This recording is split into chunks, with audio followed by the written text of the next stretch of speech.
평생 참고 살아온 그 순간, 당신도 한 번쯤은 모든 걸 내려놓고 싶었던 적 없으셨나요?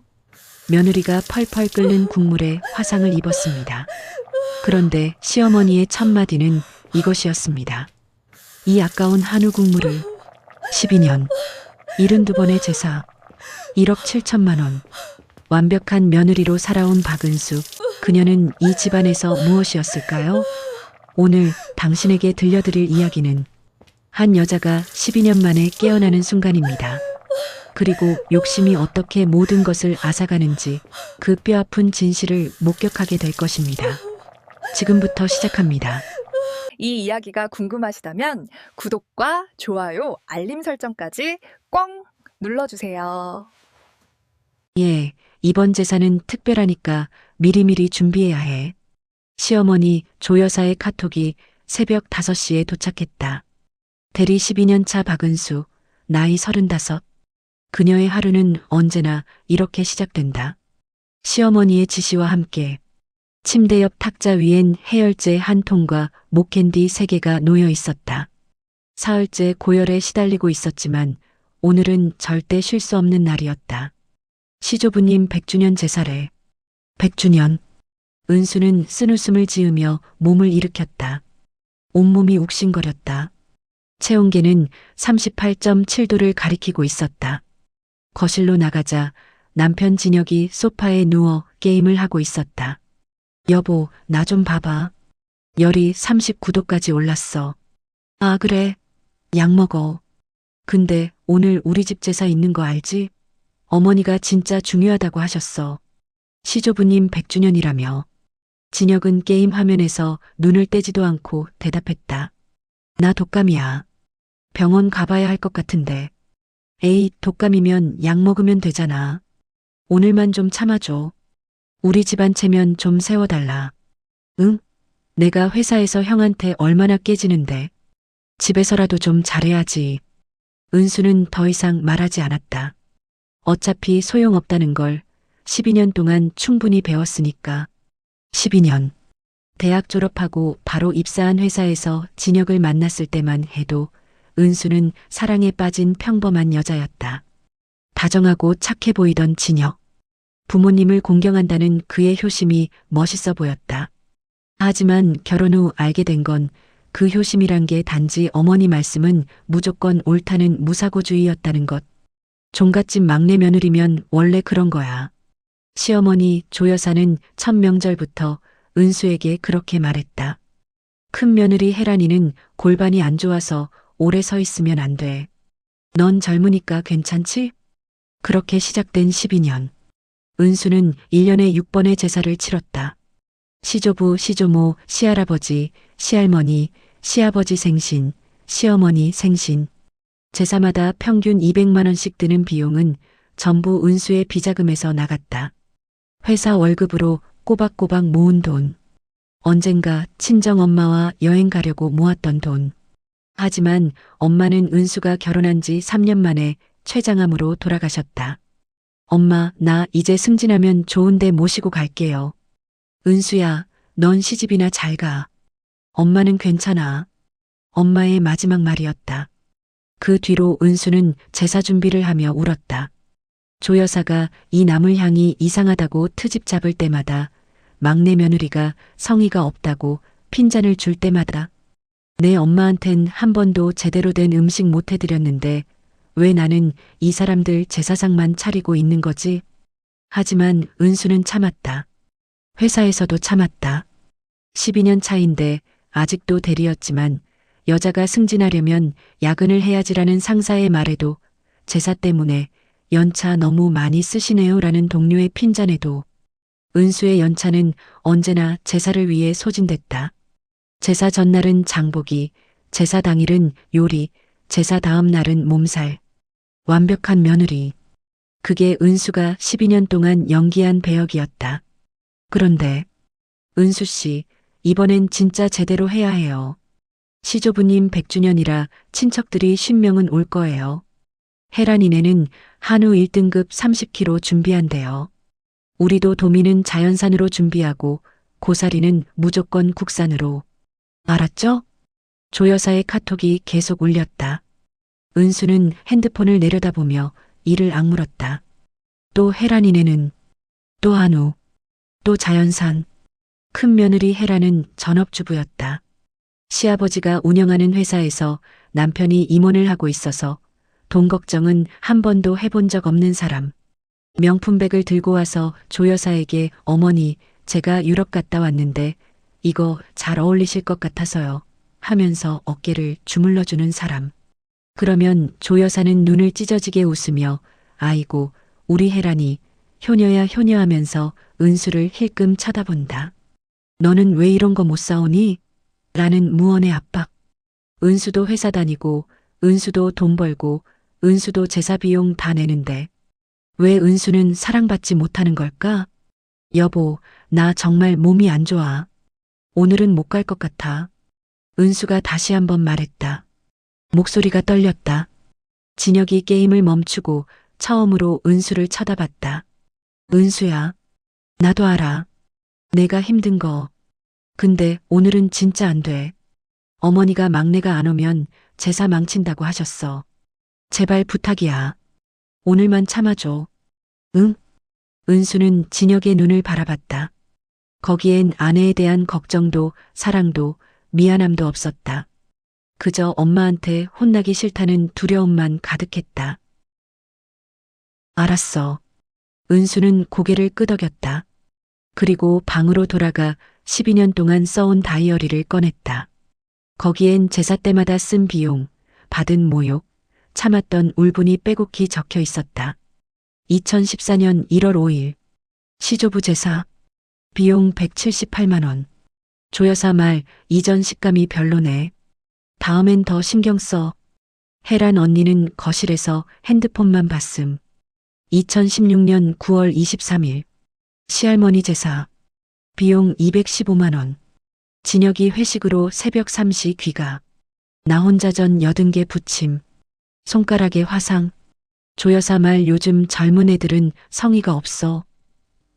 2019년 3월 17일 시조모 제사 비용 267만 원.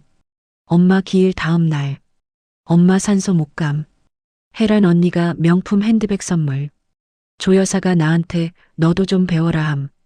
은수는 다이어리를 덮고 해열제를 2알 삼켰다.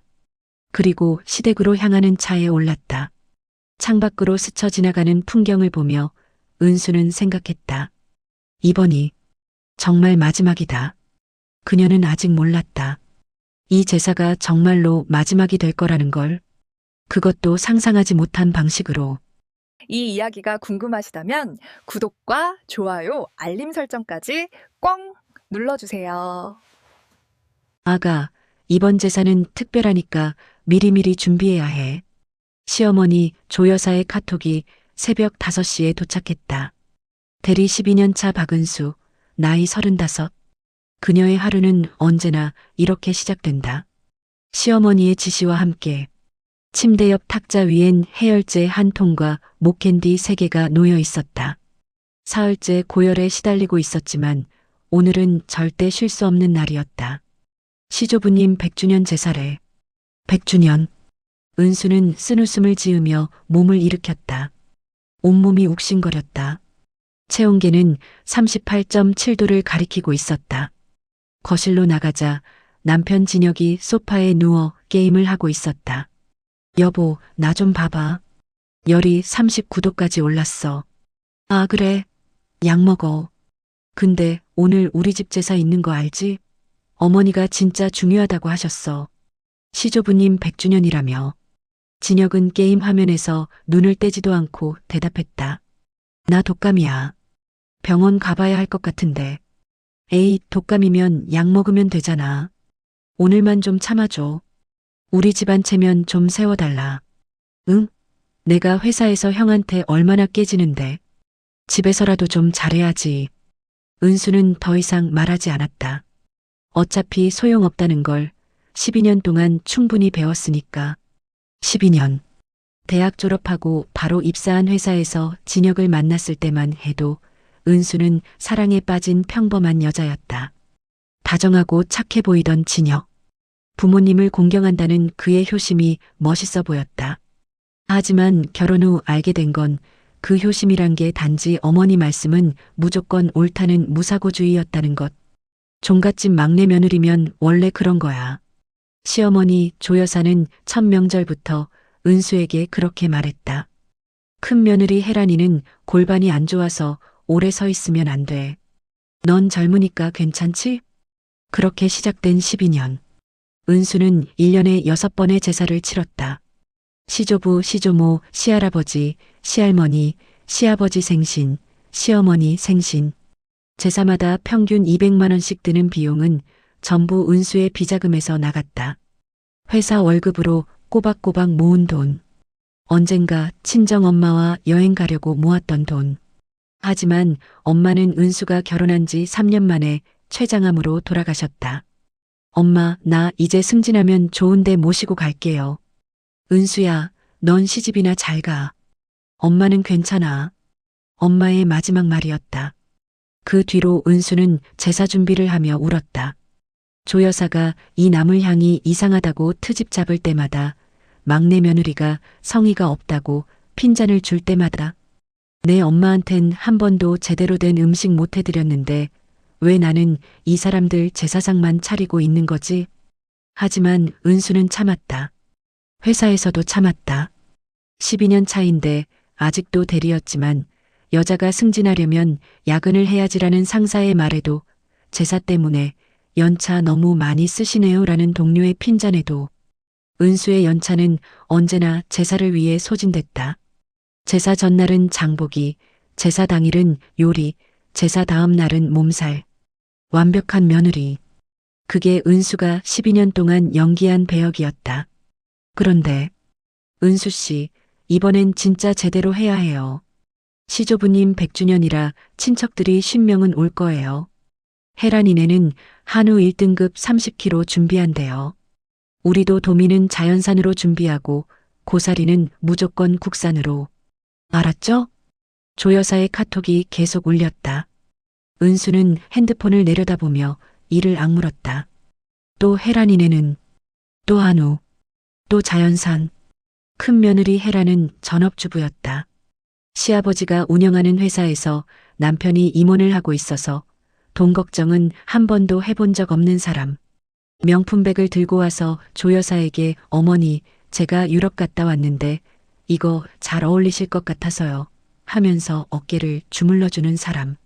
그러면 조 여사는 눈을 찢어지게 웃으며 아이고, 우리 혜란이 효녀야 효녀 하면서 은수를 힐끔 쳐다본다.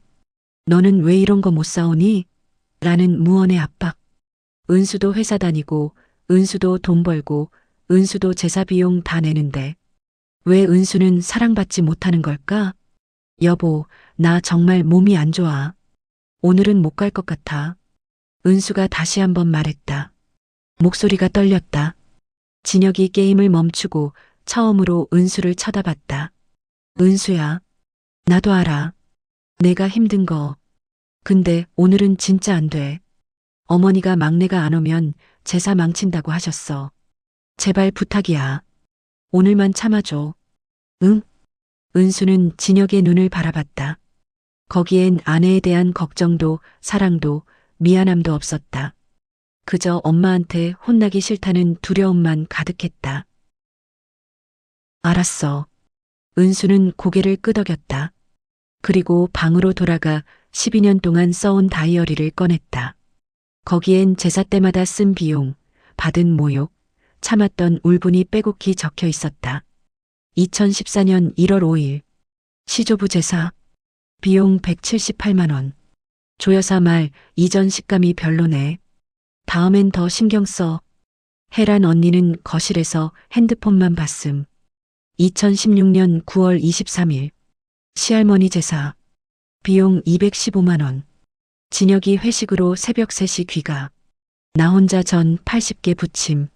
손가락에 화상. 조여사 말 요즘 젊은 애들은 성의가 없어. 2019년 3월 17일. 시조모 제사. 비용 267만 원. 엄마 기일 다음 날. 엄마 산소 목감. 혜란 언니가 명품 핸드백 선물. 조 여사가 나한테 너도 좀 배워라 함. 은수는 다이어리를 덮고 해열제를 2알 삼켰다. 그리고 시댁으로 향하는 차에 올랐다. 창밖으로 스쳐 지나가는 풍경을 보며 은수는 생각했다. 이번이 정말 마지막이다. 그녀는 아직 몰랐다. 이 제사가 정말로 마지막이 될 거라는 걸. 그것도 상상하지 못한 방식으로. 시댁 대문을 열자마자 조 여사의 목소리가 들려왔다. 아이고, 은수 왔어? 늦었네. 벌써 11시야. 혜란이는 9시에 왔는데. 현관에 들어서자 거실 소파엔 큰 며느리 혜란이 명품 쇼핑백을 옆에 두고 우아하게 포도를 먹고 있었다. 은수 씨, 오랜만이에요. 안색이 안 좋아 보이는데 괜찮아요?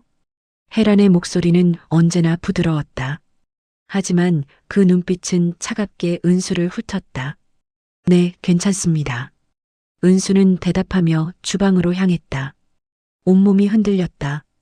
체온계를 확인했을 때 39.2도였다.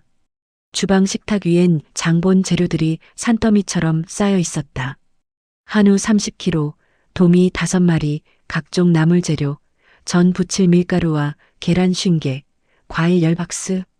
은수야. 조 여사가 주방으로 들어왔다. 오늘 제사는 평소랑 달라. 시조부님 100주년이라 큰아버님네 가족들, 작은아버님네 가족들 다 와. 대충 10명. 이해하지? 네, 어머님. 혜란이가 아침부터 와서 한우 손질 다 해놨어. 너는 전이랑 나물 준비해. 그리고 이거. 조 여사가 봉투 하나를 은수 앞에 던졌다. 고사리야. 백화점에서 샀는데 한 봉지에 15만 원짜리야. 국산 맞으니까 잘 삶아. 향이라도 이상하면 큰일 나는 거 알지? 은수는 봉투를 들었다. 손이 떨렸다. 어머님, 제가 오늘 몸이 좀. 몸? 젊은 애가 무슨 몸이 안 좋아? 나 내 나이 때는 애새 키우면서 제사 준비했어. 요즘 애들은 나약해도 너무 나약해. 조 여사가 코웃음을 쳤다. 그리고 은수야, 혜란이 좀 봐. 골프 배우느라 손목 나갔다는데도 아침 일찍 와서 고기 손질까지 다 했잖아. 너도 좀 배워. 은수는 입술을 깨물었다. 고기 손질? 혜란 언니가? 은수가 주방 구석에 놓인 한우를 봤다. 정육점에서 이미 손질된 상태 그대로였다. 혜란이 한 거라곤 포장만 뜯은 것뿐. 하지만 은수는 아무 말도 하지 않았다. 네, 어머님. 그래. 그럼 시작해. 저는 80개 이상 부쳐야 해. 명태전, 동그랑땡, 호박전, 버섯전, 김치전. 5종류. 알았지? 조 여사가 나가고 은수는 홀로 주방에 남았다. 시계를 봤다. 11시 20분. 제사 시간은 저녁 7시. 7시간 40분 안에 50명분의 제사 음식을 준비해야 했다. 은수는 해열제를 한 알 더 꺼냈다. 하지만 물을 마시려는 순간 조 여사가 다시 주방 문을 벌컥 열었다. 은수야, 너 지금 약 먹으려고? 네. 아, 네. 열이 좀 있어서. 안 돼. 조 여사가 은수의 손에서 약을 낚아챘다. 약 기운 들어가면 음식에 부정 타. 오늘은 특히 중요한 날인데 약 먹은 손으로 음식 만지면 어떡해? 하지만 어머님, 저 정말 열이. 은수야. 조 여사의 목소리가 낮아졌다. 너 지금 나한테 대들려고? 시조부님 100주년 제사에 부정 타게 하려고? 아닙니다. 그럼 약 치워. 제사 끝나고 먹어. 조 여사는 은수의 해열제를 주방 쓰레기통에 던져버렸다. 그리고 혜란이 좀 배워. 명품백 하나 사오는 게 얼마나 효도인지 알아? 너도 회사 다니잖아. 돈 벌잖아. 근데 왜 맨날 빈손으로만 와? 은수의 입에서 말이 나오려다 멈췄다. 제사 비용만 12년 동안 1억 5천 넘게 냈는데 그게 빈손이에요? 하지만 그 말은 목구멍까지만 올라왔다. 죄송합니다, 어머님. 됐어. 빨리 시작해. 시간 없어. 조 여사가 나가자 거실에서 혜란의 목소리가 들렸다. 어머니, 이거 제가 파리에서 사온 스카프예요. 어머니 피부톤에 딱이실 것 같아서요. 아이고, 우리 혜란이. 이렇게 비싼 걸 어떡해. 효녀야, 진짜 효녀. 은수는 화구에 불을 켰다. 달그락. 프라이팬을 올리고 기름을 두르고 밀가루 반죽을 시작했다. 오후 12시. 명태전 20개 완성. 손가락에 기름이 튀어 물집이 생겼다. 오후 2시. 동그랑땡 30개 완성. 허리가 끊어질 듯 아팠다. 시야가 흐려졌다. 오후 4시. 호박전, 버섯전 완성. 은수는 주방 바닥에 주저앉았다. 숨이 제대로 쉬어지지 않았다. 그때 조 여사가 들어왔다. 은수야, 왜 앉아 있어? 아직 김치전이랑 나물 다 안 됐잖아. 그리고 고사리 국 끓였어? 지금 하고 있습니다. 빨리 해. 손님들 6시에 온다고 했어. 그리고 은수야. 조 여사가 은수가 준비한 도미를 보며 코웃음을 쳤다. 이 도미 자연산 맞아? 네, 어머님. 시장에서 제일 좋은 걸로. 근데 왜 이렇게 작아? 혜란이가 준비한 한우 1등급에 비하면 너무 초라한데. 사람들이 뭐라고 하겠어. 막내네는 성의가 없네 할 거 아냐. 은수의 손이 멈췄다. 12년 동안 들어온 말. 성의가 없다. 2천만 원어치 재료비를 쓰고도 성의가 없다고. 6시간 넘게 전을 부치고도 성의가 없다고. 39도 열에 쓰러지기 직전인데도 성의가 없다고. 은수의 눈에서 뭔가 끊어지는 소리가 들렸다. 하지만 조 여사는 계속 말했다. 그리고 이 고사리 향이 좀 이상한데? 진짜 국산 맞아? 너 혹시 중국산 산 거 아냐? 15만 원짜리라며? 국산 맞습니다. 목소리 왜 그래? 기분 나빠? 내가 며느리 잘 되라고 하는 소린데 왜 그렇게 받아들여? 은수는 대답하지 않았다. 대신 화구로 돌아가 김치전을 부치기 시작했다. 지글지글 기름 튀는 소리가 주방을 가득 채웠다. 그리고 은수는 결심했다. 오늘만 참자. 딱 오늘만. 하지만 은수는 몰랐다. 오늘이 참을 수 있는 마지막 날이 될 거라는 걸. 그리고 1시간 후 그녀의 인생을 완전히 바꿔놓을 끔찍한 사건이 일어날 거라는 걸. 오후 6시 현관문이 열리며 친척들이 하나둘 도착하기 시작했다. 아이고 형님, 오랜만입니다. 어머니 건강하시죠? 와, 집이 정말 크네요. 역시 종가는 달라. 거실이 순식간에 50명의 사람들로 가득 찼다. 은수는 주방에서 마지막 나물을 무치고 있었다. 손이 떨렸다. 시야가 계속 흐려졌다, 선명해졌다, 반복했다. 조금만 더 버티자. 그때 현관에서 요란한 목소리가 들렸다. 어머니, 제가 왔어요. 혜란이었다. 은수가 주방 문틈으로 슬쩍 내다봤다. 혜란은 샤넬 트위드 재킷에 에르메스 버킨백을 들고 마치 패션쇼 런웨이를 걷듯 거실로 들어섰다. 어머니, 이거 제가 골프장에서 알게 된 사장님이 자기 과수원에서 직접 키운 사과래요. 한 박스에 50만 원짜리예요. 어머니 드시라고 가져왔어요. 아이고, 우리 혜란이. 이걸 어떻게. 너무 비싼 거 아냐? 에이, 어머니한테 뭐가 비싸요? 저희 남편이 임원 됐잖아요. 이제 돈 걱정은 안 해도 돼요. 친척들이 웅성거렸다. 역시 큰 며느리는 달라. 효부네, 효부. 저런 며느리 두면 시어머니가 행복하시겠어. 조 여사의 얼굴이 활짝 펴졌다. 우리 혜란이가 효녀지, 효녀. 요즘 젊은 애들은 시댁에 관심도 없는데 혜란이는 달라. 그때 혜란이 소파에 앉으며 손목을 주물렀다. 아이고 어머니. 저 요새 골프 배우느라 손목이 나가서 너무 아파요. 오늘 음식 준비 도와드리고 싶은데 손목이 이래서. 아니야. 넌 앉아 있어. 은수가 다 하고 있어. 은수 씨 괜찮을까요? 아까 보니까 안색이 너무 안 좋던데. 괜찮아. 젊은 애가 뭘. 나 그 나이 때는 애 셋 낳고도 제사 준비 혼자 다 했어. 혜란이 고개를 끄덕이며 포도를 하나 집어먹었다. 은수는 주방 문을 닫았다. 손목이 아파서 음식 준비를 못한다고? 그 손목으로 버킨백은 들 수 있으면서 그 손목으로 포도는 먹을 수 있으면서 은수의 손이 멈췄다. 칼을 쥔 손에 힘이 들어갔다. 하지만 이내 힘을 빼고 다시 나무를 썰기 시작했다. 참자. 오늘만 참으면 돼. 오후 6시 30분. 친척 한 명이 주방으로 들어왔다. 진혁의 큰아버지였다. 오, 은수 여기 있었구만. 수고가 많네. 아닙니다, 큰아버님. 근데 은수 안색이 왜 그래? 많이 아파 보이는데.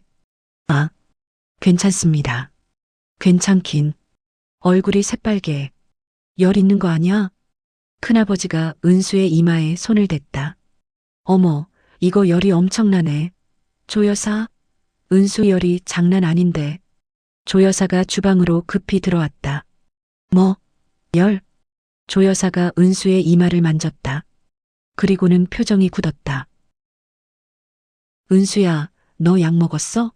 아니요. 어머님이 약 먹지 말라고 하셔서. 그럼 왜 이렇게 열이 높아? 제사 음식에 부정 타면 어떡하려고. 큰아버지가 당황하며 말했다. 조여사, 이건 좀 심한 거 아니야? 며느리가 이렇게 아픈데 제사 준비를 시키면 안 되지. 아이고, 큰아버님. 괜찮아요. 젊은 애들은 금방 나아요. 은수야, 그치? 조여사가 은수를 째려봤다. 은수는 고개를 끄덕였다. 네, 괜찮습니다. 큰아버지가 한숨을 쉬며 나갔다. 조여사가 은수에게 바싹 다가왔다. 은수야, 딱 2시간만 더 참아. 응? 제사만 끝나면 돼. 알았지? 대답 안 해? 네, 어머님. 그래. 그리고 은수야. 조여사가 은수가 준비한 도미 접시를 들었다. 이거 손님상엔 올리지 마. 너무 초라해. 대신 혜란이가 가져온 한우만 올려. 알았지? 그 순간 은수의 심장이 철렁 내려앉았다. 도미를 올리지 말라고? 은수가 39도 열에도 새벽부터 시장 3군데를 돌아다니며 골라온 자연산 도미를 한 마리에 8만 원씩 총 40만 원을 들여 산 도미를 어머님, 그래도 이건 제가 정성껏. 정성? 혜란이가 가져온 한우 1등급이 얼마짜리인 줄 알아? 1kg에 15만 원짜리야. 30kg면 450만 원이라고. 내 도미랑 비교가 돼? 하지만 은수야. 조여사의 목소리가 싸늘하게 식었다. 너 지금 나한테 말대꾸하는 거야? 시어머니 말에? 은수는 입술을 깨물었다. 피가 났다. 죄송합니다. 됐어. 그냥 내 도미는 내가 집에 가져가. 우리 손님들한테는 혜란이 한우만 대접할 거야. 조여사가 나가고 은수는 홀로 주방에 남았다. 도미 5마리가 접시 위에 놓여 있었다. 새벽 5시에 일어나 시장에 갔다. 3군데 수산시장을 돌아다녔다. 가장 싱싱한 걸 골랐다. 비늘을 하나하나 정성껏 제거했다. 내장을 빼고 씻고 양념을 발랐다. 그게 전부 무용지물이었다. 은수의 눈에서 눈물이 흘렀다. 아니, 눈물인 줄 알았는데 아니었다. 식은땀이었다. 은수는 바닥에 주저앉았다. 온몸이 떨렸다. 어지러워. 숨을 쉴 수가 없어. 그때 거실에서 웃음소리가 들렸다. 역시 혜란 며느리 덕분에 오늘 제사상이 화려하네. 조여사, 복 많으시겠어요. 이런 효부 며느리 두시고. 하하, 그러게 말이에요. 우리 혜란이가 효녀예요, 효녀. 은수는 비틀거리며 일어났다. 그리고 마지막 남은 음식, 소고기 묵국을 끓이기 위해 화구 앞에 섰다. 펄펄 끓는 국물. 은수의 시야가 점점 좁아졌다. 조금만 더. 하지만 은수는 몰랐다. 10분 후 이 펄펄 끓는 국물이 그녀의 인생을 완전히 바꿔놓을 거라는 걸. 오후 6시 50분. 제사 시작 10분 전. 은수는 펄펄 끓는 소고기 묵국 앞에 서 있었다. 국물에서 김이 모락모락 피어올랐다. 혜란이 가져온 한우 1등급으로 끓인 국이었다. 이것만 끝내면 돼. 은수는 국자를 들었다. 손이 떨렸다. 은수야, 국감 맞춰봤어? 조 여사가 주방으로 들어왔다. 아직, 지금 하려고. 빨리 해. 7시 되기 전에 상 다 차려야 해. 시간 없어. 은수는 국자로 국물을 떠서 맛을 봤다. 간이 좀 약한 것 같습니다. 그럼 소금 넣어. 빨리. 은수가 소금통을 잡으려는 순간 몸이 휘청했다. 어머니, 혜란 언니가 가져온 와인 정말 비싸 보여요. 거실에서 친척의 목소리가 들렸다. 조 여사가 황급히 거실로 나갔다. 어머, 정말? 혜란아, 이게 얼마짜리야? 에이, 어머니. 그냥 프랑스에서 온 거예요. 한 병에 200만 원 정도? 200만 원. 친척들이 감탄했다. 은수는 주방에 홀로 남았다. 소금을 넣고 국을 저었다. 지글지글. 옆 화구에선 마지막 김치전이 부글부글 끓고 있었다. 은수는 김치전을 뒤집었다. 그런데 손이 미끄러졌다. 아! 뜨거운 기름이 은수의 팔에 튀었다. 아! 은수는 신음을 삼켰다. 비명을 지르면 안 됐다. 조 여사가 또 뭐라고 할 게 뻔했으니까. 부정 탔다고 또 뭐라고 하겠지. 은수는 찬물에 팔을 담갔다. 빨갛게 부풀어 오른 화상 자국. 하지만 시간이 없었다. 은수는 다시 화구 앞에 섰다. 오후 6시 55분. 은수야, 상 차려. 조 여사의 목소리. 은수는 비틀거리며 음식들을 제사상으로 옮기기 시작했다. 혜란의 한우구이, 혜란의 한우국, 혜란이 가져온 과일. 그리고 은수가 6시간 동안 부친 전들. 하지만 제사상 한가운데엔 혜란이 가져온 것들만 놓였다. 은수의 도미는 주방 구석에 처박혀 있었다. 어머, 이 한우 진짜 대단한데요? 역시 종가 제사상은 달라. 큰 며느리 효심이 대단하네요. 친척들이 감탄했다. 은수는 제사상 옆에 서서 그 모습을 바라봤다. 12년 동안 은수가 준비한 제사가 몇 번이었던가? 72번의 제사, 1억 5천만 원의 비용, 864시간의 노동. 하지만 단 한 번도 은수에게 수고했다는 말을 들어본 적이 없었다. 은수야, 왜 멍하니 서 있어? 손님들 물 떠드려. 조 여사의 목소리에 은수는 정신을 차렸다. 네. 은수는 주방으로 돌아가 물을 따랐다. 그때 주방 문 밖에서 목소리가 들렸다. 혜란과 조 여사였다. 어머니, 은수 씨 괜찮아요? 얼굴색이 너무 안 좋던데. 괜찮아. 원래 은수는 좀 약해. 제사 때마다 저래. 그래도 오늘은 너무 심한 것 같은데요. 병원 가보는 게 좋지 않을까요? 아니야. 괜찮아. 제사 끝나면 집에 보내면 돼. 그래도요. 혜란아, 너는 참 착해. 은수 걱정까지 해주고. 근데 말이야, 솔직히 은수는 좀 성의가 없어. 너 봐. 오늘도 손님들한테 대접할 음식은 내가 다 준비했잖아. 에이, 어머니. 저야 당연히 해야죠. 큰 며느리인데. 그래. 역시 큰 며느리는 달라. 은수는 회사 다닌다고 맨날 바쁘다 하면서 정작 제사 준비는 대충 해. 은수는 물잔을 든 채 얼어붙었다. 대충? 6시간 동안 전 80개를 부친 게 대충? 새벽부터 시장 3곳을 돌아다닌 게 대충? 39도 열에도 쓰러지지 않고 버틴 게 대충? 은수의 손에서 물잔이 떨어질 뻔했다. 어머니, 그래도 은수 씨도 나름대로 열심히 하는 것 같은데요. 열심히? 혜란아, 너 오늘 은수가 준비한 도미 봤어? 너무 초라하더라. 그래서 내가 손님상엔 안 올렸어. 대신 내 한우만 올렸지. 아, 그랬구나. 그러게. 같은 며느리인데 왜 이렇게 차이가 나는지 모르겠어. 너는 명품도 사오고 비싼 한우도 사오고 은수는 뭐 하나 제대로 사온 적이 없어. 은수의 심장이 쿵쾅거렸다. 제대로 사온 적이 없다고? 12년 동안 1억 5천을 쓴 게 아무것도 아니라고? 은수는 주방 바닥에 주저앉았다. 물잔이 바닥에 떨어졌다. 짤그랑. 어머, 무슨 소리야? 조 여사와 혜란이 주방으로 들어왔다. 은수야, 너 뭐해? 왜 물잔을 깨뜨려? 은수는 대답하지 못했다. 입이 떨어지지 않았다. 어머니, 은수 씨 진짜 안 좋아 보여요. 119 불러야 할 것 같은데요.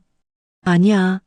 지금 제사 시작하는데 119 부르면 친척들이 뭐라고 하겠어. 은수야, 일어나.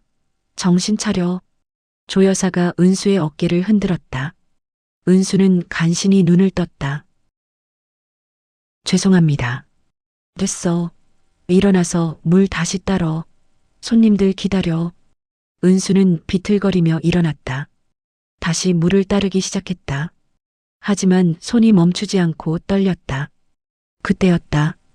은수야, 국 끓는 거 확인 안 해? 냄새 좀 이상한데. 은수는 황급히 달려갔다.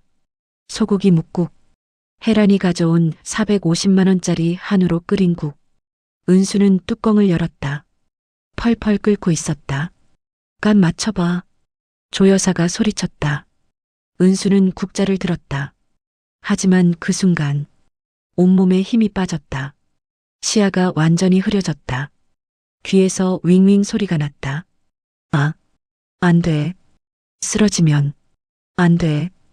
은수는 간신히 국자를 움켜쥐었다. 하지만 발이 휘청였다. 그리고 쾅! 은수의 몸이 앞으로 쓰러지며 펄펄 끓는 소고기 묵국 솥을 그대로 엎었다. 쾅! 뜨거운 국물이 사방으로 튀었다. 으악! 은수의 비명이 집안을 가득 채웠다. 으악!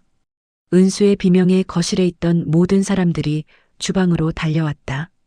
무슨 일이야? 은수야. 진혁이 주방 문을 박차고 들어왔다. 바닥엔 펄펄 끓던 소고기 묵국이 온통 쏟아져 있었다. 450만 원짜리 한우로 끓인 국물이 주방 바닥을 뒤덮고 있었다. 그리고 그 한가운데 은수가 왼팔을 감싸 쥔 채 바닥에 쓰러져 있었다. 은수야, 괜찮아? 진혁이 은수에게 달려갔다. 은수의 왼팔은 새빨갛게 부풀어 올라 있었다. 물집이 곳곳에 생겨나고 있었다.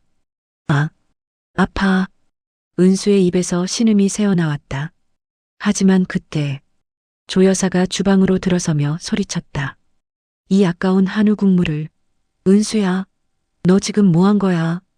조 여사는 은수의 화상 입은 팔이 아니라 바닥에 쏟아진 국물을 보며 손으로 머리를 쥐어뜯었다. 450만 원짜리 한우로 끓인 국인데 이걸 어떻게 제사상에 국이 없으면 어떡하라고. 어머니, 지금 그게 중요해요? 은수가 다쳤다고요. 진혁이 소리쳤다. 다쳤으면 어때? 제사가 먼저야. 오늘이 시조부님 100주년인데 국도 없이 제사를 지내라고? 친척들이 뭐라고 하겠어. 조 여사가 은수를 노려봤다. 은수야, 너 오늘 제사 망치려고 작정했니? 아침부터 안색이 이상하더니 결국 이 난리를 쳤네. 재수없게 어디서 피를 봐. 어머니, 진혁이 다시 소리쳤다. 하지만 조 여사는 듣지 않았다. 진혁아, 어서 은수 데리고 병원 가. 여기서 이러고 있으면 제사 분위기 다 망쳐. 빨리. 네, 빨리 가라고. 손님들이 다 보고 있잖아. 진혁은 망설였다. 주방 문 밖엔 10명의 친척들이 웅성거리며 상황을 지켜보고 있었다. 저게 무슨 일이야? 막내 며느리가 국을 엎었네. 아이고, 저 비싼 한우 국물이. 제사 시작 직전에 이게 무슨 일이람. 은수는 바닥에 쓰러진 채 그 소리들을 들었다. 아무도 은수를 걱정하지 않았다. 아무도 은수의 화상을 걱정하지 않았다. 모두가 쏟아진 국물만 걱정했다. 은수야, 일어날 수 있어? 진혁이 은수를 부축했다. 은수는 비틀거리며 일어났다. 왼팔의 통증이 온몸으로 퍼졌다. 숨을 쉴 때마다 고통이 밀려왔다. 병원 가야 해. 그래, 가자. 어머니, 저 은수 데리고 병원 갈게요. 그래, 빨리 가. 그리고 진혁아. 조 여사가 진혁을 붙잡았다. 제사 끝나면 바로 돌아와. 알았지? 은수는 병원에 두고 너만 와. 네. 제사가 얼마나 중요한데. 내가 없으면 안 돼. 은수는 혼자 있어도 괜찮아. 어차피 의사가 치료해 줄 거 아니야. 진혁은 입술을 깨물었다. 그리고 고개를 끄덕였다. 알겠습니다. 은수는 그 순간 모든 것을 깨달았다. 자신은 이 집안에서 그저 제사 음식을 만드는 도구였다는 것을, 자신이 다치는 것보다 제사가 더 중요하다는 것을, 자신의 고통보다 체면이 더 중요하다는 것을. 은수는 진혁의 부축을 받으며 주방을 나섰다. 친척들이 수군거렸다. 아이고, 막내 며느리 불쌍하네. 그래도 제사 망친 건 잘못이지. 450만 원짜리 한우 국물인데. 은수는 그 소리를 들으며 현관을 나섰다. 차에 타는 순간 진혁이 말했다. 은수야, 미안해. 어머니가 워낙. 됐어. 은수의 목소리는 차가웠다. 그냥 병원만 가줘. 차는 침묵 속에서 달렸다. 20분 후 응급실에 도착했다. 화상 환자입니다. 간호사들이 달려왔다. 은수는 침대에 누웠다. 의사가 왼팔을 확인했다. 이도 화상이네요. 상당히 넓은 부위에 걸쳐 있습니다. 빨리 오셨으면 더 심각해질 뻔했어요. 치료 얼마나 걸려요? 최소 3주는 통원 치료 받으셔야 합니다. 그리고 흉터가 남을 수 있어요. 흉터. 은수의 심장이 철렁 내려앉았다. 환자분, 그런데 체온이 40도가 넘으시네요. 독감 검사 해봐야겠어요. 의사가 체온계를 확인하며 말했다. 그리고 혹시 임신 가능성은 없으신가요? 네. 초음파 검사를 해봐야 할 것 같은데 임신 중이시면 조심해야 해서요. 은수는 멈칫했다. 생리가 2달째 없었다. 하지만 스트레스 때문이라고 생각했었다. 검사해주세요. 30분 후 의사가 심각한 표정으로 돌아왔다. 환자분, 임신 7주 차시네요. 네.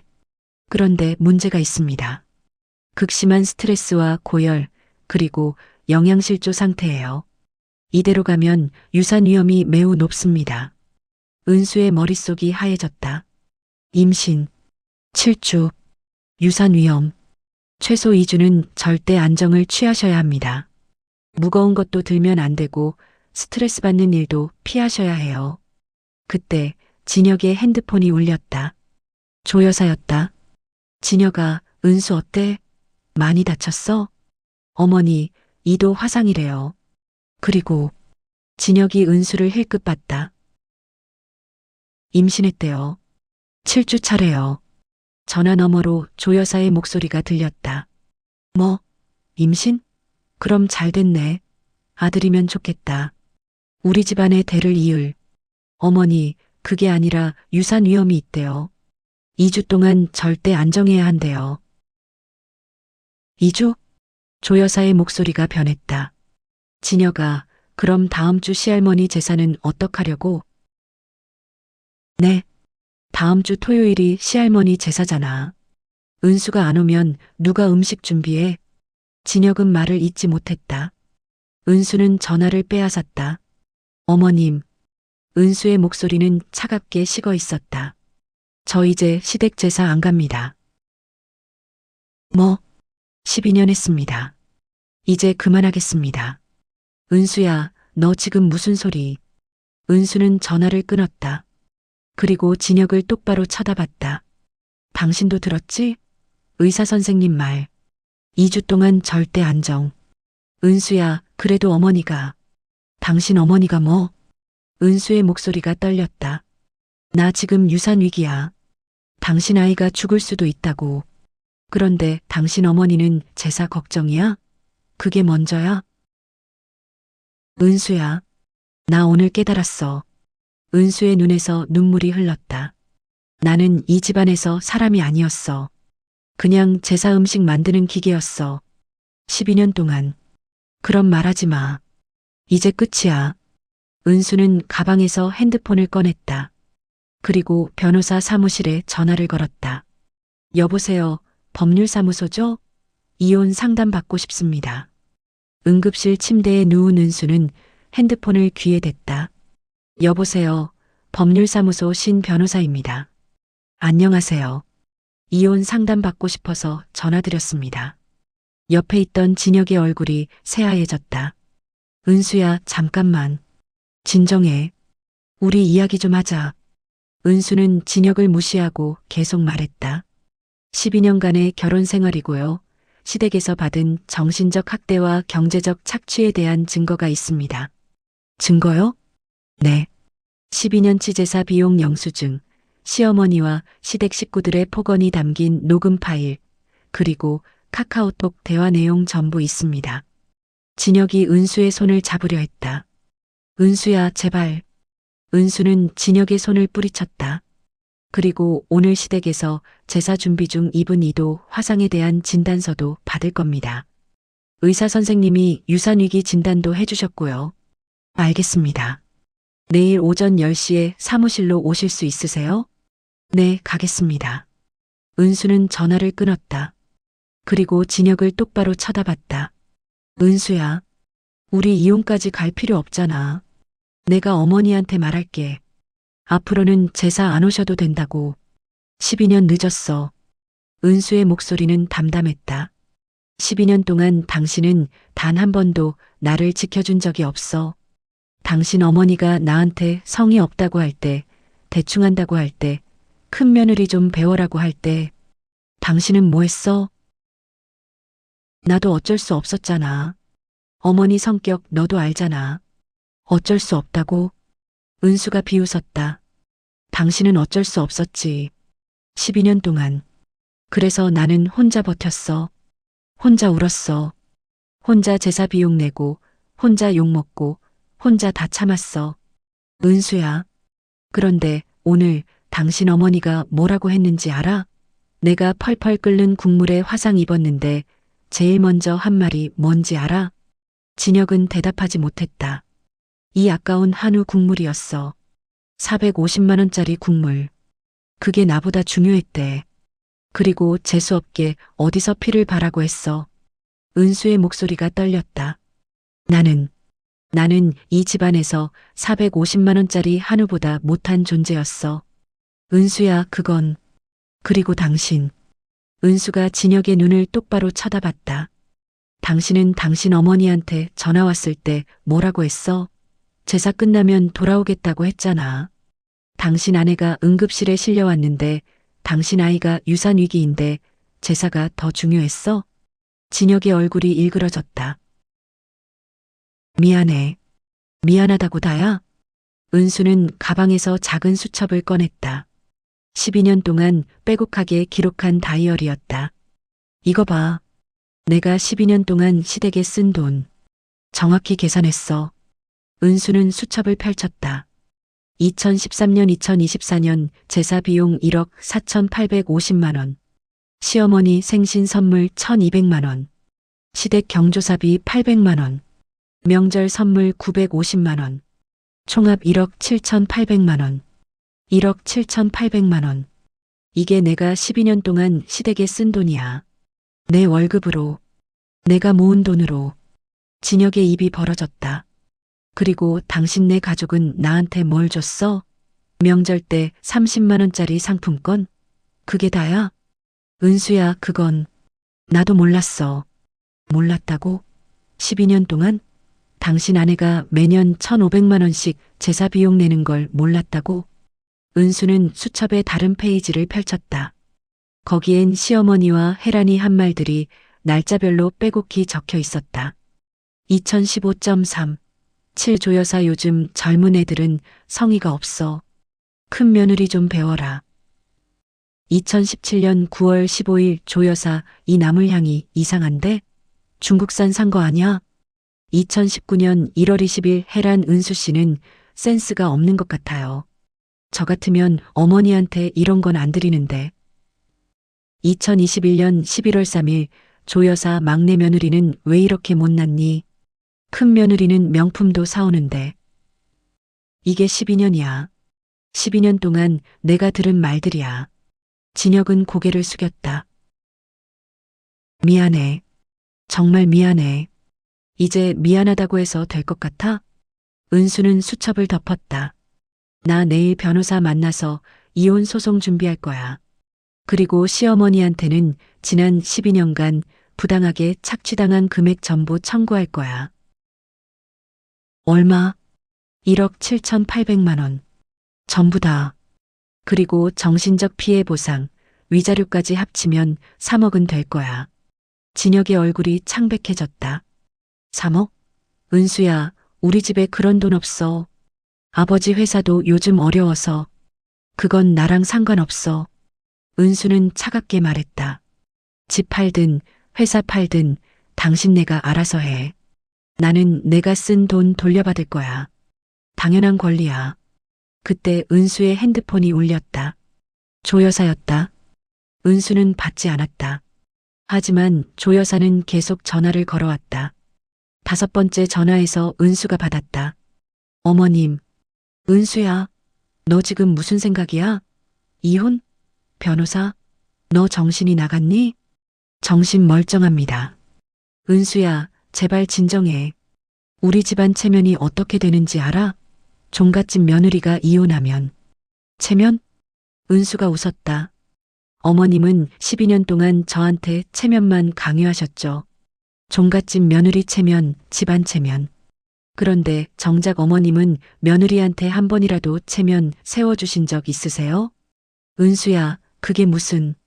오늘 제사상에 제 도미 올렸어요? 안 올렸죠. 초라하다고. 대신 혜란 언니 한우만 올렸죠. 그게 체면이에요? 그건. 어머님, 저 12년 동안 참았어요. 더 이상 못 참아요. 끝났어요. 은수야, 너 지금 뱃속에 우리 집안 손자 있잖아. 그의 생각은 안 해? 은수의 심장이 철렁했다. 하지만 이내 차갑게 식었다. 그의 생각하니까 이혼하는 거예요. 제 아이를 어머님 같은 시어머니 밑에서 키우고 싶지 않거든요. 뭐라고? 그리고 어머님. 은수의 목소리가 낮아졌다. 오늘 일 절대 안 잊을 거예요. 제가 화상 입고 쓰러졌을 때 어머님이 제일 먼저 걱정한 게 450만 원짜리 국물이었다는 거. 절대 안 잊어요. 은수야, 내일 변호사 통해서 연락드릴게요. 이혼 소송이랑 손해배상 청구 소송 같이요. 은수는 전화를 끊었다. 그리고 진혁을 쳐다봤다.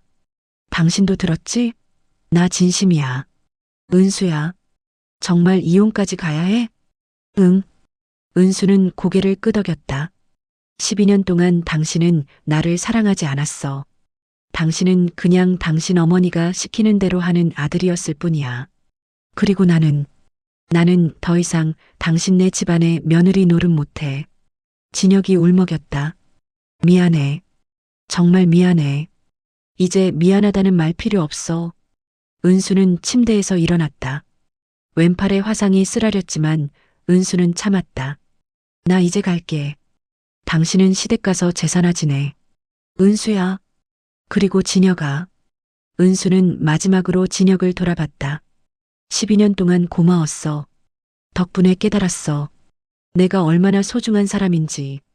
그리고 나를 소중하게 대하지 않는 사람들한텐 더 이상 시간 낭비하면 안 된다는 걸.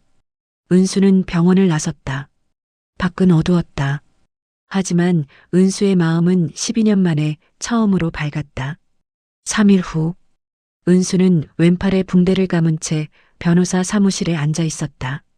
박은수 씨, 자료 정말 완벽하게 정리하셨네요. 신 변호사가 은수가 가져온 서류들을 펼쳐보며 감탄했다. 12년치 제사 비용 영수증, 시댁 경조사비 내역, 명절 선물 구매 기록, 그리고 시어머니와 혜란의 폭언이 담긴 녹음 파일. 이 정도면 부당이득 반환 청구 소송에서 충분히 이길 수 있습니다. 그리고 정신적 피해 보상까지 합치면 신 변호사가 계산기를 두드렸다. 최소 3억, 최대 5억까지도 가능할 것 같습니다. 5억요? 네. 특히 이 녹음 파일이 결정적이에요. 시어머니가 약 먹으면 음식에 부정 탄다며 해열제를 버린 부분, 450만 원짜리 한우 국물을 며느리보다 먼저 걱정한 부분. 이건 명백한 인격 모독이자 학대입니다. 은수는 고개를 끄덕였다. 그리고 박은수 씨, 한 가지 더 여쭤볼게요. 네. 복수하고 싶으세요? 은수는 잠시 멈칫했다. 복수요? 네. 법적으로 이기는 것만이 아니라 시댁 사람들이 정말로 후회하게 만들고 싶으신가요? 은수는 조 여사의 얼굴을 떠올렸다. 이 아까운 한우 국물. 재수없게 어디서 피를 봐. 그리고 혜란의 얼굴. 은수 씨는 센스가 없는 것 같아요. 은수의 입에서 조용한 대답이 나왔다. 네. 후회하게 만들고 싶어요. 신 변호사가 미소 지었다. 그럼 제가 한 가지 제안을 드릴게요. 일주일 후 토요일 시할머니 제사일. 조 여사는 아침부터 초조하게 핸드폰을 들여다보고 있었다. 은수한테 연락 안 돼? 진혁이 고개를 저었다. 안 받아요, 어머니. 카톡도 익십이고. 이 여자가 진짜 뱃속에 손자 있으면서 어떻게 제사를 안 와. 조 여사가 핸드폰을 집어던졌다. 거실에는 혜란이 소파에 앉아 있었다. 오늘도 명품 가방을 들고 왔지만 얼굴엔 불안함이 가득했다. 어머니, 그래도 은수 씨가 오긴 오겠죠? 안 그러면 오늘 제사 음식 누가 준비해요? 넌 손목 아프니까 신경 쓰지 마. 어차피 은수 올 거야. 뱃속에 우리 집안 손자 있는데 어딜 가겠어. 하지만 오전 10시가 되어도 은수는 오지 않았다. 11시가 되어도 12시가 되어도 조 여사는 진혁에게 소리쳤다. 당장 은수네 집 가서 데려와. 어머니, 은수가 진짜 이혼하려나 봐요. 변호사까지 선임했대요. 뭐? 변호사? 그때 초인종이 울렸다. 은수 왔나? 조 여사가 황급히 현관으로 달려갔다.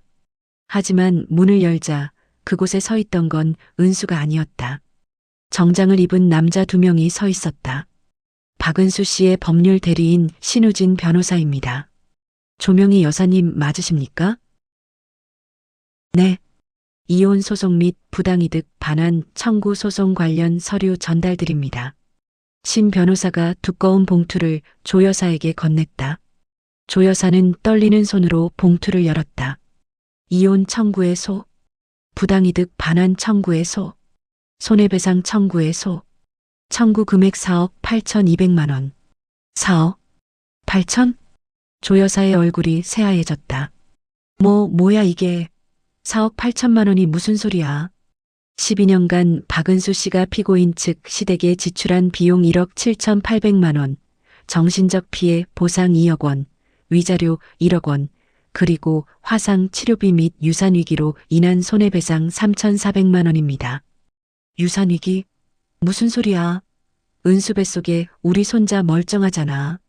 아닙니다. 박은수 씨는 현재 유산방지 약물을 투여받고 있으며 의사의 진단서에 따르면 극심한 스트레스와 과로로 인한 유산 위험 상태입니다. 이는 전적으로 피고인 측의 과도한 노동 강요 및 정신적 학대 때문입니다. 조 여사는 말을 잇지 못했다.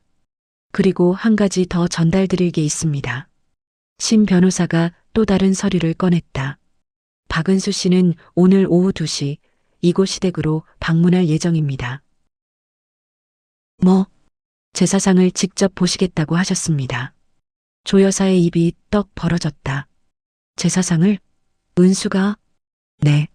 그리고 한 가지 경고드립니다. 신 변호사의 목소리가 낮아졌다.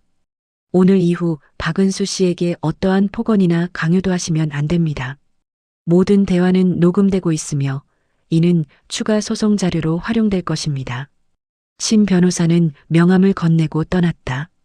조 여사는 그 자리에 멍하니 서 있었다. 4억 8,200만 원. 어머니, 이거 진짜예요?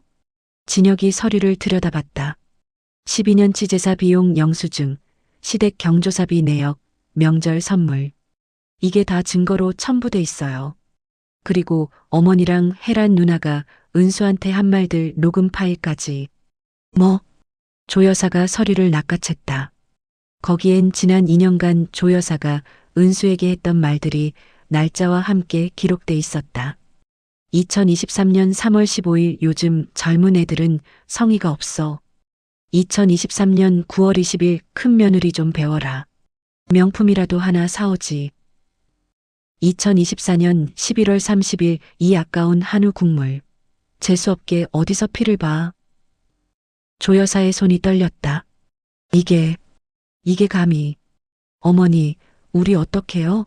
4억 8천만 원. 우리 집에 그런 돈 없잖아요. 집을 팔아야지. 혜란이 소리쳤다. 어머니, 이러다 우리 집 다 날아가요. 당장 은수한테 연락해서 합의해야 해요. 그때 오후 2시 초인종이 다시 울렸다. 조 여사가 문을 열었다. 거기에 은수가 서 있었다. 왼팔에 붕대를 감고 한 손엔 서류 가방을 든 채. 하지만 예전의 은수가 아니었다. 눈빛이 달랐다. 더 이상 고개 숙이지 않는 눈빛. 어머님, 오랜만이에요. 은수의 목소리는 차갑고 담담했다. 은수야. 조 여사가 입을 때려 했지만 은수가 먼저 말했다. 들어가도 되죠? 제사상 보러 왔어요. 은수는 조 여사를 지나쳐 거실로 들어갔다. 제사상이 차려져 있었다. 하지만 12년간 은수가 차렸던 제사상과는 너무나 달랐다. 저는 겨우 20개. 그것도 마트에서 산 냉동 제품. 과일은 껍질도 안 깎은 채 대충 놓여 있었다. 나물은 3가지뿐. 그것도 양이 턱없이 부족했다. 이게 제사상이에요? 은수가 조용히 물었다. 혜란이 변명했다. 은수 씨가 안 와서 저희가 급하게 준비했어요. 손목도 아프고 해서. 손목? 은수가 혜란의 손을 봤다. 멀쩡했다. 손목 아프면 명품 가방은 어떻게 들어요? 혜란의 얼굴이 빨개졌다. 은수는 제사상을 천천히 둘러봤다. 그리고 조 여사를 똑바로 쳐다봤다.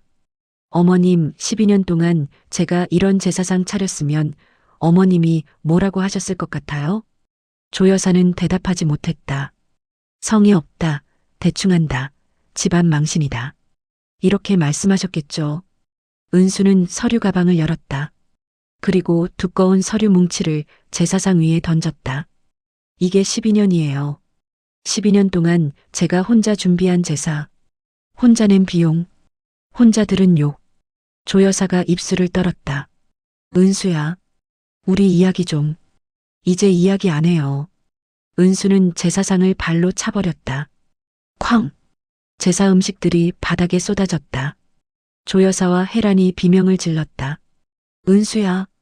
이제부터는 법으로 이야기할 거예요. 은수는 마지막으로 조 여사를 쳐다봤다. 참 어머님. 다음 주 시조모 제사 있으시죠? 어머님이 그토록 아끼시는 큰 며느리랑 제사 지내세요. 전 이제 안 와요. 영원히. 은수는 현관으로 향했다. 그리고 문을 열기 전 마지막으로 말했다. 아, 그리고 법원 소환장 잘 받으세요. 한 달 뒤에 뵙겠습니다. 법정에서 쾅! 문이 닫혔다. 거실에는 엎질러진 제사 음식과 멍하니 서 있는 조 여사, 그리고 울음을 터뜨린 혜란만 남았다. 3개월 후 법원 복도. 은수는 새로 산 베이지색 코트를 입고 벤치에 앉아 있었다. 왼팔의 붕대는 이미 풀렸지만 흉터는 여전히 남아 있었다. 하지만 은수는 그 흉터를 더 이상 숨기지 않았다. 오히려 그것은 은수가 견뎌낸 12년의 증거였다. 박은수 씨, 준비되셨죠? 신 변호사가 다가왔다. 네. 은수는 고개를 끄덕였다. 상대 측에서 합의 제안 다시 들어왔습니다. 3억으로 낮췄다고 하네요. 거절이요. 은수의 대답은 단호했다. 4억 8,200만 원. 1원도 깎지 않을 거예요. 알겠습니다. 법정 문이 열렸다. 은수가 들어서자 반대편 자리에 조 여사와 진혁이 앉아 있었다. 조 여사의 얼굴은 3개월 전과 너무나 달랐다. 헬쑥하게 야윈 얼굴, 흰머리가 눈에 띄게 늘어난 모습. 진혁도 마찬가지였다. 눈 밑에 다크서클이 가득했다. 은수는 그들을 보며 아무런 감정도 느껴지지 않았다. 재판 시작하겠습니다. 판사가 자리에 앉았다. 원고 측 변호인 최종 진술하시죠. 신 변호사가 일어섰다. 존경하는 재판장님. 원고 박은수는 12년간 피고 조명희 및 그 가족으로부터 조직적이고 지속적인 경제적 착취와 정신적 학대를 받아왔습니다. 신 변호사가 증거 자료를 제출했다. 첫째, 경제적 착취. 원고는 12년간 총 1억 7,800만 원을 시댁제사 및 경조사 비용으로 지출했습니다. 이는 모두 원고 본인의 월급에서 나온 것이며 피고 측은 단 한 번도 이에 대한 보상이나 감사를 표하지 않았습니다. 둘째, 정신적 학대. 피고 조명희는 원고에게 지속적으로 성의 없다, 대충한다, 큰 며느리를 배워라 등의 인격 모독적 발언을 일삼았습니다. 이는 녹음 파일로 모두 증명됩니다. 셋째, 신체적 위해. 2024년 11월 30일 원고는 39도가 넘는 고열에도 불구하고 피고의 강요로 제사 준비를 하던 중 2도 화상을 입었습니다. 이로 인해 원고는 현재까지도 왼팔에 영구적인 흉터를 갖게 되었습니다. 넷째, 태아에 대한 위해. 원고는 당시 임신 7주 차였으며 극심한 스트레스와 과로로 유산 위기에 처했습니다. 피고는 이를 알고도 다음 주 제사는 어떡하냐며 원고에게 추가적인 심리적 압박을 가했습니다. 법정이 조용해졌다. 판사가 조 여사를 쳐다봤다. 피고 측 변호인, 반론하시겠습니까? 조 여사의 변호사가 일어섰다. 재판장님, 피고 조명희는 며느리를 사랑하는 마음에서. 사랑? 은수가 자리에서 일어섰다. 판사가 은수를 봤다. 원고, 발언권이 없습니다. 죄송합니다, 재판장님. 하지만 한 말씀만 드리겠습니다. 판사가 고개를 끄덕였다. 은수는 조 여사를 똑바로 쳐다봤다. 어머님이 저를 사랑하셨다고요? 은수의 목소리가 떨렸다. 12년 동안 단 한 번도 수고했다는 말 해주신 적 없으셨죠? 제가 새벽부터 시장 가서 장 봐오면 이게 국산 맞냐고 의심하셨죠? 제가 6시간 동안 전 부치면 큰 며느리는 한우 사왔는데 너는 왜 이것밖에 못하냐고 하셨죠? 조 여사의 얼굴이 굳었다. 그게 사랑이었어요? 제가 펄펄 끓는 국물에 화상 입었을 때 어머님이 제일 먼저 한 말이 뭐였는지 아세요? 이 아까운 한우 국물이었어요. 450만 원짜리 고기가 저보다 소중하셨어요. 법정이 숨죽였다. 그리고 제가 유산위기라는 진단받았을 때 어머님은 뭐라고 하셨죠? 다음 주 제사는 어떡하냐고 하셨어요. 손자보다 제사가 중요하셨던 거죠. 은수의 눈에서 눈물이 흘렀다. 그게 사랑이라면 저는 그런 사랑 받고 싶지 않아요. 조 여사가 자리에서 일어났다. 은수야, 나는 정말. 앉으세요, 피고. 판사가 단호하게 말했다. 조 여사는 힘없이 주저앉았다. 판사가 서류를 검토했다. 충분한 증거와 증언이 확보된 것으로 판단됩니다. 판사가 망치를 들었다. 본 재판부는 원고 박은수의 청구를 전부 인용합니다. 피고 조명희와 피고 박진혁은 연대하여 원고에게 4억 8,200만 원을 지급하라. 쾅! 망치 소리가 법정에 울렸다. 조 여사의 얼굴이 새하얘졌다. 재판장님, 저희 집에 그런 돈이. 피고는 판결에 불복할 경우 2주 내에 항소할 수 있습니다. 이상 패정합니다. 법정이 끝났다. 은수는 자리에서 일어났다. 진혁이 은수에게 다가왔다. 은수야, 정말 미안해. 됐어요. 은수는 진혁을 지나쳐 걸었다. 은수야, 제발 한 번만 더 생각해줘. 우리 아이 생각해서라도. 은수가 멈춰섰다. 이 아이는 제가 키울 거예요. 당신네 집안과는 상관없이. 은수야. 그리고 진혁 씨. 은수는 처음으로 남편을 진혁 씨라고 불렀다. 12년 동안 저를 지켜주지 못한 사람이 이제 와서 아이 아빠 행세하지 마세요. 당신은 자격이 없어요. 은수는 법정을 나섰다. 그로부터 3개월 후 은수는 작은 갤러리 앞에 서 있었다. 간판엔 이렇게 쓰여 있었다. 김미자 갤러리. 은수의 친정엄마 이름이었다. 은수는 4억 8천만 원의 보상금으로 엄마의 이름을 딴 갤러리를 열었다. 그곳엔 은수가 12년 동안 참아왔던 감정들을 표현한 그림들이 걸려 있었다.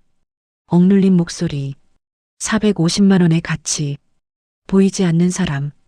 갤러리를 찾는 사람들은 그림을 보며 울었다. 특히 며느리로 살아온 여성들이 많이 찾아왔다. 저도 이런 경험 있어요. 저도 12년 참았어요.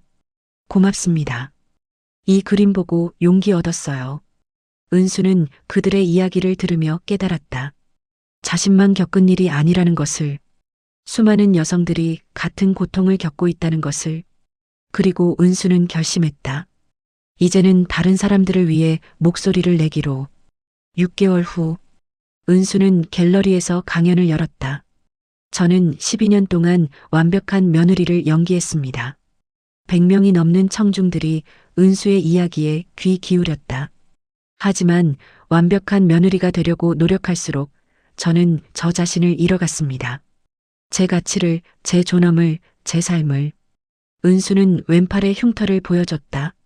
이 흉터는 제가 얼마나 견뎌왔는지 보여주는 증거입니다. 그리고 동시에 제가 더 이상 참지 않기로 결심한 순간의 증표입니다. 박수가 터져 나왔다. 강연이 끝나고 한 여성이 은수에게 다가왔다. 선생님, 저도 지금 비슷한 상황이에요. 어떻게 용기를 내셨어요? 은수는 그녀의 손을 잡았다.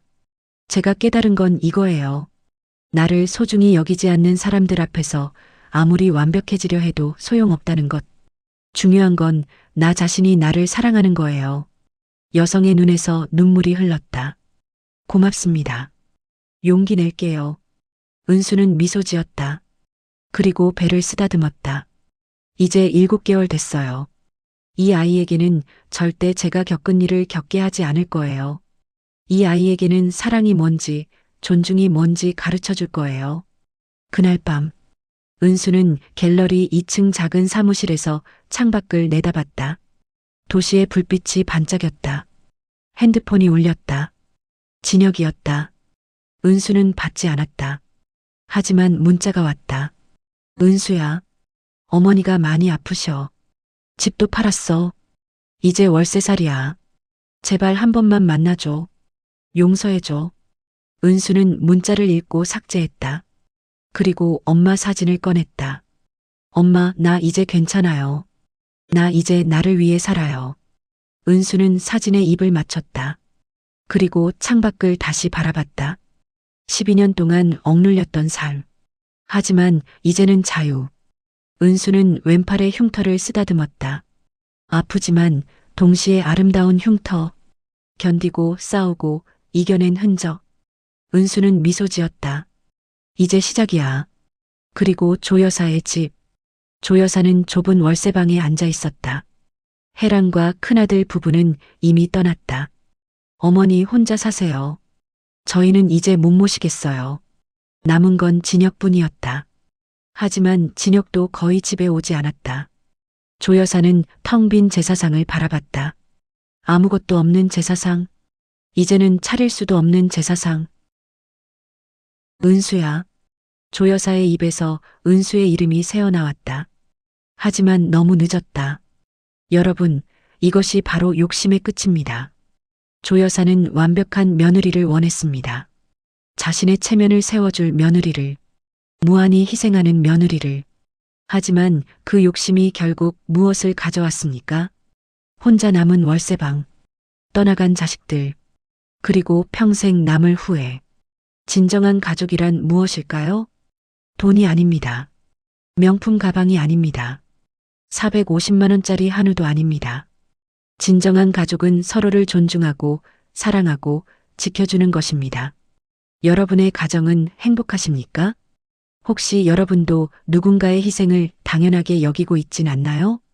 지금 바로 사랑하는 사람에게 말하세요. 당신은 소중한 사람입니다. 당신을 존중합니다. 당신을 사랑합니다. 그것이 진정한 행복의 시작입니다. 이 이야기가 여러분의 삶에 작은 깨달음이 되었기를 바랍니다. 시청해 주셔서 감사합니다.